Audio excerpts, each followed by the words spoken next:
The Whistler.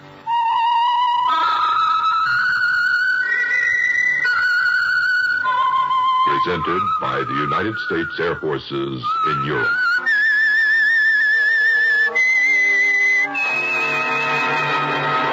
I am the Whistler, and I know many things, for I walk by night.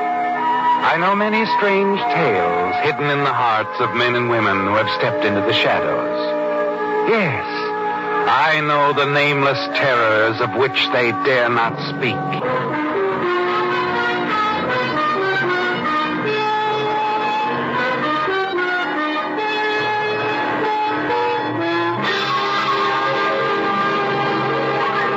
And now, the Whistler's strange story.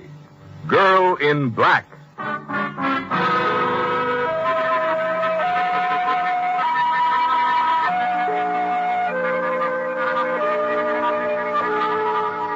The big city that only a few short months ago had held so much promise and excitement for Margaret Vale now seemed empty and vacant, and she felt terribly, frighteningly alone.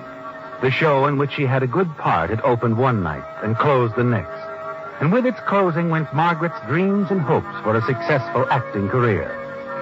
And now, climbing the stairs of a second-rate theatrical agency to the office of Sam Walker, you only hope you can talk the cigar-smoking little man out of a loan, so that you won't have to add insult to injury and write your people for your return railroad fare. Sam Walker, however, seems to anticipate the purpose of your visit, and he makes things coldly clear almost before you can sit down. Honey, let's get one thing straight. This is a theatrical agency, not a lending agency. Now, look, you're down on your luck, but things will turn out. No, Sam.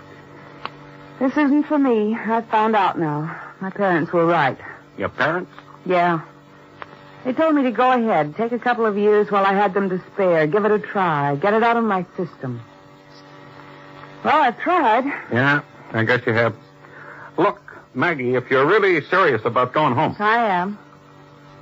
I think I almost want to now. No. Well, I got a way you can almost get there. Maybe pick up a few bucks besides. Oh? Yeah, come to think of it, you'll even get a new dress out of the deal. Cinderella Sam, keep talking, will you? Kind of unusual setup. Not too unusual, though. I guess it happens sometimes. Somebody in the family doesn't want to take the time, or maybe they're not interested. I don't know. Come on. What's the job? It's a acting job in a way. You'll play the part of a grieving relative. What? Look, honey, you want to get home? There's really nothing to this. Your train fare and $50. You'll accompany the casket to a little town called Prenticeville. Prenticeville? Well, that's only a couple of 100 miles from my hometown. Good. You take the train from here. They'll put the casket on the train at San Ord. You sign for it, escort it to Prenticeville. That's all. You take the job? Oh, of course I do, and thanks, Sam. Good. Here's your train ticket. You'll get the money in Prenticeville at the Greenbrier Mortuary. The party who's paying for all this will leave an envelope for you at the mortuary manager. $50, you said? Well, with what I have left, I'll be able to take a box from Prenticeville. Oh, Sam, I love you. Sure, I love you, too. When you get home, don't forget to mail me back my 10%. With pleasure. Oh, what about that new dress? Oh, yeah. It's arranged for you to charge it at a local department store. Let's see, Clivedale's. Clivedale's? Well, get me. At least I'm going home in style. Yeah, just don't get too stylish, honey. You better make that dress black.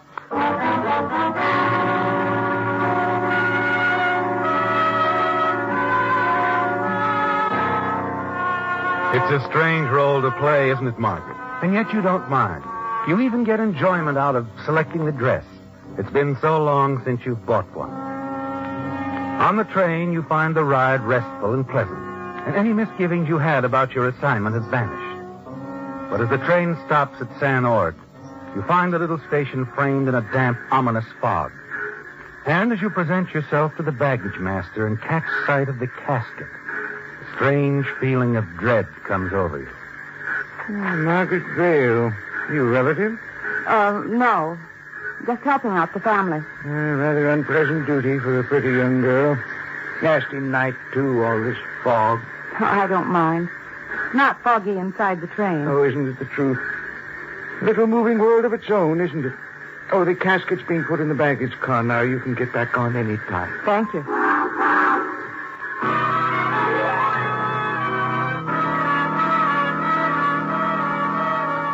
Minutes later, the train is underway again. And it's like the baggage master said, isn't it, Margaret? A moving world of its own. And you feel safe, secure. You put your head back against the seat cushions and drop off to sleep.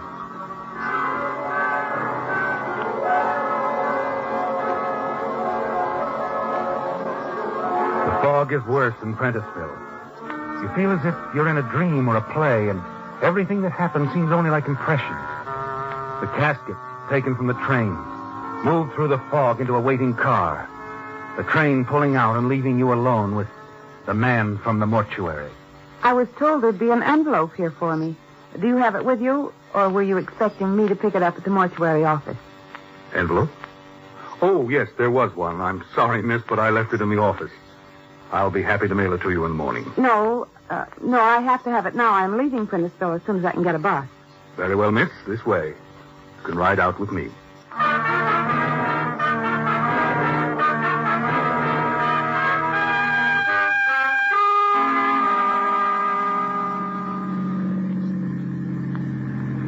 I've got to drive slow on account of the fog. Bad night. I guess it was good for that chap that escaped from San Ord, though. Did you hear about it? No, what happened? A lifer escaped. It was on the radio earlier. Come to think of it, it must have been a couple of hours before your train stopped at San Ord. Oh? I didn't hear anything about it. Perhaps the news flash wasn't on yet. Well, it was a lifer. Mace Murdoch. Certainly gave them the slip. Must have had it all very carefully timed. Went over the wall and disappeared completely. Gives me the willies. People like that wandering around. Oh. Here we are. You wait here, and I'll go in and get your envelope for you. Oh, while you're in the office, would you call a cab to take me to the bus station? Certainly. You'd better come on in and wait in the front office, miss. Thank you. Oh, I forgot my handbag. What? My handbag. I left it on the seat of the car. Never mind, I'll get it. Well, the office is right off here when you come back, miss. Thank you.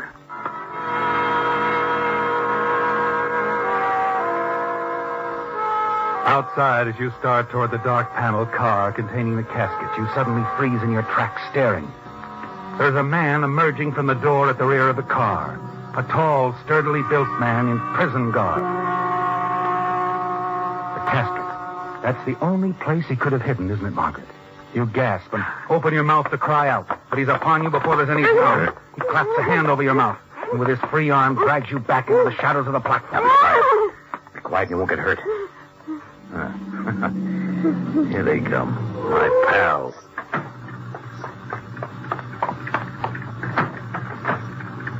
Casket inside the car? Yeah, Keller, it's here. Key's still in the ignition, too. Yeah, we're in luck. Get in. Drive it out the farm. Okay.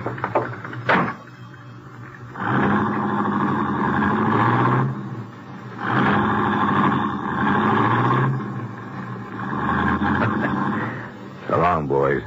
What a surprise you get coming. Okay, when he comes back out, just describe exactly what you saw happen. No more, no less. Exactly what I saw, I understand. Oh, here's your envelope, miss. Your taxi's on its way out here now. What's the matter? The car with the casket. They're gone. Somebody drove up. 2 men. One of them drove it away. 2 men? Yes. One of them got out. Got in the mortuary car, drove it off. The other one followed him in the car they drove up in. They said they'd meet out at the farm or something like that. Oh, I can hardly believe it. It never happened before. It happened just now. Just as I told you. There was nothing I could do. I didn't dare call out. No, of course not. Police. I've got to call the police. I'm going inside and call the police. Hold it, sister. Not leaving you here to tell them what else happened. Just before the truck was stolen, the dead came to life, huh? You're the one they're looking for, aren't you? Murdoch. The killer that escaped from the prison near San Ord. You were in the casket when they put it in the train. That's right. Specially built, with plenty of ventilation. Real comfortable. There wasn't anyone dead. No one. Now, come on. The man went to call the police. This is no place for you and me. Oh, please. Go on without me. There's nothing more I can do. I won't tell anyone about you. I'm just an actress on my way to my hometown. If you're a good girl, you'll get home okay. An actress, huh? Well, you can act like you're married to me. I can move around better that way.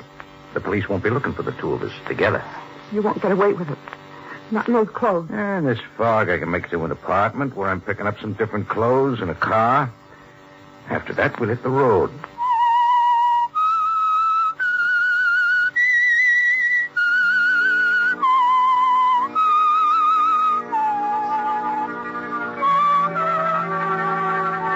It's like a fantastic dream, isn't it, Margaret? And you can't believe it's really happening to you, but it is. And now Mace Murdoch, holding you tightly by the arm, hurries you down the darkened side street. Mace Murdoch, convict, who escaped the police through a prearranged plan, hiding in the casket you accompanied on the train from San Ord. He can't let you go, can he, Margaret? No, because he's afraid you tell the police, so he's decided to take you with him. And you wonder where and how it will all end. There's one thing you're certain of. When you're of no further use to him, he'll kill you, won't he? 10 minutes later, the two of you hurry into a small apartment building.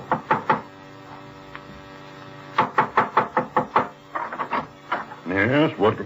Mace Murdoch. Mind if we come in, Harry? Oh, no. Yeah, See here, thanks. Mace, After you, sweetheart. Well, I heard about you breaking out, Mace. How did you do it? Well, Keller fixed it. Keller? You're joking. It's not like Keller to go messing around trying to spring a con. Not unless there's big dough in it. How about a drink, Harry? Oh, Mace, what did you mean about there being money in the deal? My cellmate was a guy named Dutch Stauffer. Mean anything? Of course. He got picked up on a bank job about 5 years ago, $100,000. None of the money was ever found. They figured he hid it away somewhere. That's the way Keller had it figured, too. But didn't Stauffer die last month? Yeah, that's right. But maybe before he died, he whispered something to me about where the 100,000 is, huh? That's right. I got word to Keller and made a deal. If he got me out, I'd cut him in for 50,000. Keller worked out a beautiful plan, and here I am. Well, here's your drink, Mace. Thanks. Look, there's something I don't understand. If Keller fixed the brakes for you, how come you're not with him and the boys now? I figured it wouldn't be healthy. You see, he'd want me to tell him where the dough is. And I don't know. You don't know? You mean... I mean Stauffer never opened his mouth to me. Oh, brother. Keller's not going to like that. Who cares? I'm just interested in getting out of town. That's why I came to you, Harry. You're an old pal, just about my size. Oh, you want some clothes? Of course. Help yourself. The stuff's in the bedroom closet. Thanks. Oh, Harry. Yeah? While I'm changing, keep your eye on the doll here, huh? She might want to leave in a hurry, and I wouldn't like that. Of course, certainly. Oh, look, lady, what is this between you and Mace? You mad about something? Listen to me. I've got some money. Not much. But I'll give it to you, all of it. I just want to get away. Oh, now, you heard what Mace said. He wouldn't like it. Please, here, take the money. You'll kill me if you don't let me go. Now, why would he want to do a thing like that to a nice-looking girl? Hey, wait a minute. Don't go running anywhere. Oh, Harry. Mr. Keller. I was just about to knock. Am I interrupting something? Why, no, nothing at all. The lady here seems to be in a hurry. Let me go. I'll take it easy, lady. Not being very polite, Harry. If the lady wants to leave, I don't see why she can't. Wait a minute now. Maybe that's not such a good idea after all.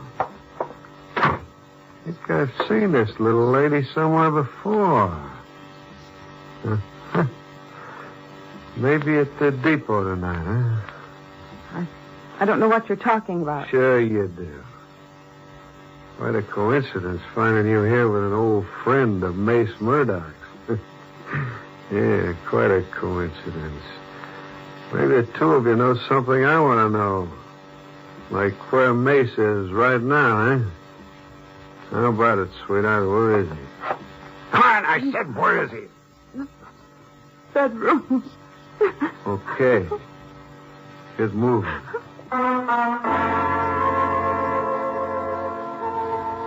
Keller draws a gun from his pocket and, using you as a shield, forces you toward the bedroom door.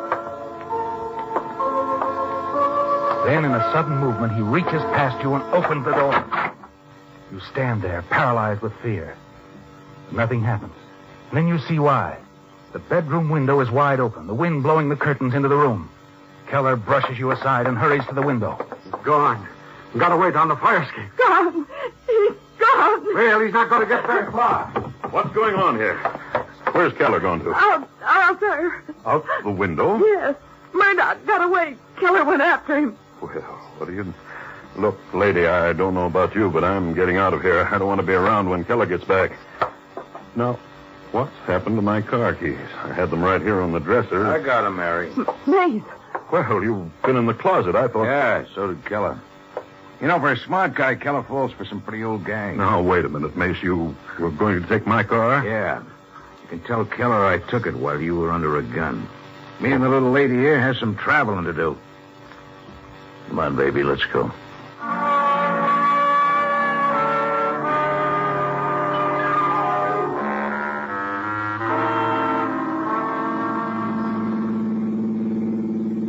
What's that town we're coming into up ahead, sweetheart?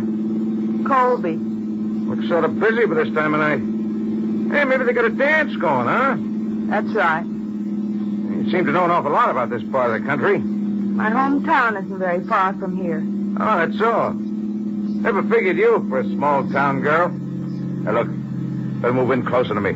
Put your head on my shoulder. What? Put your head on my shoulder and shut up. Police car parked at the corner. Yeah, that's better. Now we're just a guy and his girl out for a little drive. Mace, What? I've done everything you asked me, haven't I? Sure. You've been a good girl. So? You're in the clear now. Over 150 miles out of Prentisville. The police There's won't... still state cops to watch out for. Like those two we just passed. We'll be coming into my hometown in another hour or so. And you want me to drop you off, huh? I wouldn't say a word to anyone, Mace. I wouldn't. Ah, I know. I'm not going to give you that chance. Mace, listen. Keep your head down. Right there on my shoulder where it's supposed to be. Now, forget about your hometown, sweetheart. I'm not letting you out of my sight yet. Not for a good long while.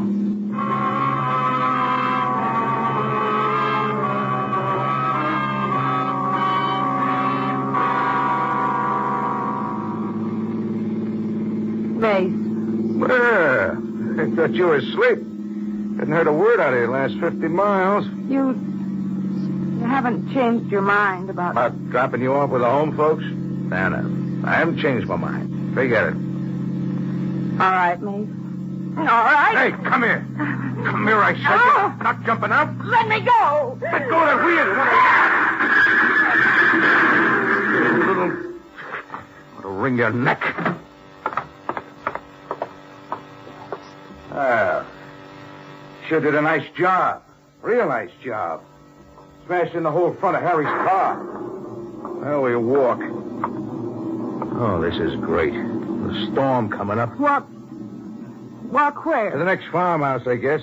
See if we can pick up a car or a ride. All you did was make things tougher for both of us. Come on, get out of that car. Go on, get moving. We might have quite a hike ahead of us.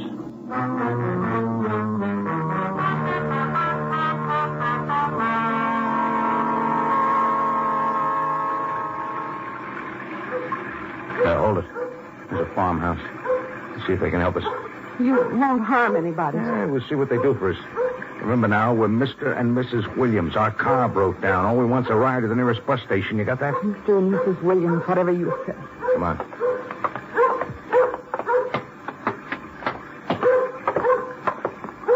No tricks now. No.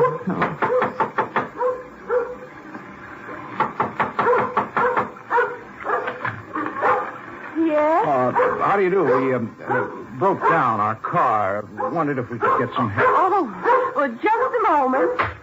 An old lady, we're in luck. Just don't hurt us.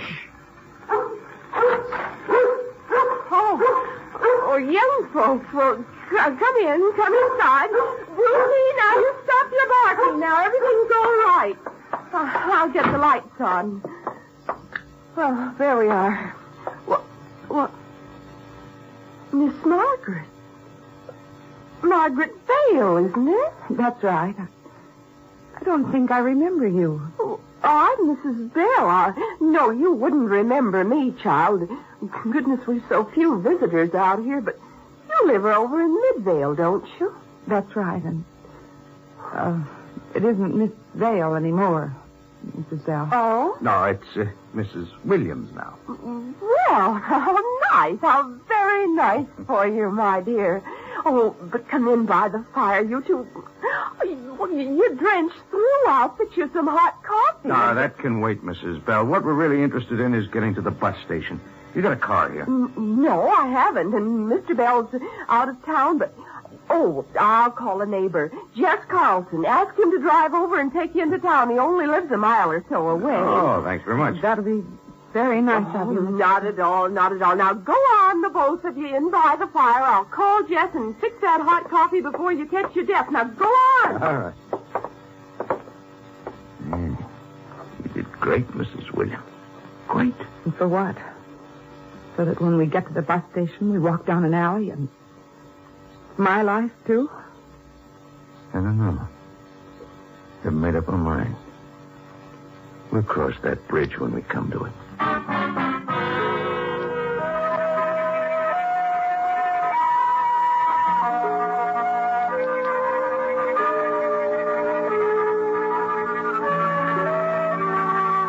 It had been a terrifying ordeal, hadn't it, Margaret? A nerve-shattering nightmare that had its beginning when Mace Murdoch, escaped convict, forced you to accompany him in his flight from the police. And then suddenly it was all over. The strain had proved too much. You vaguely remember a car driving up in front of the house. Remember trying to get to your feet. And then the sudden collapse, darkness closing in, engulfing you. And now the black veil is lifted. You find yourself on the couch in Mrs. Bell's living room with Mrs. Bell and the local sheriff. Hello. Feeling all right now? Yes, I think so. How did I get here? Oh, you fainted, dear. Murdoch, where's... Easy now, easy. I'm the sheriff. My boys have taken Murdoch down to police headquarters. He won't bother you anymore. Sheriff, how did you know something was wrong, that I was in trouble? It wasn't hard to guess. You didn't know Mrs. Bell's neighbor, Jess Carlson, was a good friend of your husband's, did you? Mr. Carlson knows Jim, my husband? He sure does. He knew he was due back from Korea soon, too. But not this soon. Just figured something was mighty wrong when Mrs. Bell called him and told him you were there with a husband named Williams when he knew your husband's name was Jim Gordon. He just called me right away. That's why I brought my boys along. Listen next week when once again the United States Air Forces in Europe present The Whistler.